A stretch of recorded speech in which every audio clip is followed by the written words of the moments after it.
मचिया बैठल तो सासु सरबे गुनवाया घर हो। ये सासु मान करे चावल के चबेनी खाए के, बैगन के चोखा खाए के, जामल जामल दही खाए के हो। ये सासु मान करे बैगन के चोखा खाए के, चावल के चबेनी खाए के, जामल जामल दही खाए के हो।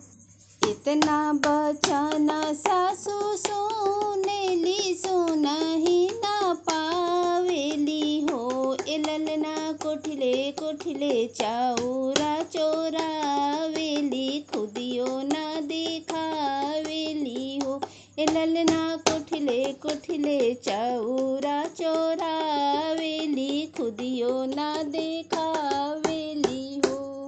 राम रसोईया तो गोतिन सरबे गुनवाया घर हो। ए गोतिन मान करे जामल जामल दही खाए के, बैगन के चोखा खाए के हो।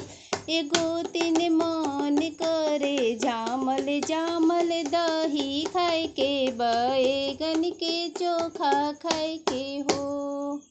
इतना बचन गोतिन सुनेली सुनहि ना पावेली हो। ए ललना हरिये हरिये दहिया चोरावेली, धुआनो ना देखावेली, धुआनो ना देखावेली हो।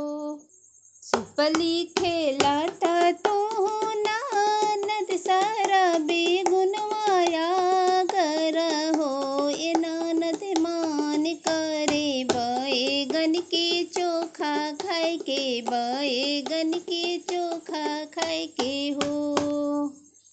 इतना बचन ननद सुनेली सुनहि ना पावेली हो। ए ललना ओढ़िए ओढ़िए बैगन चोरावे, डटियो ना देखावेली, डटियो ना देखावेली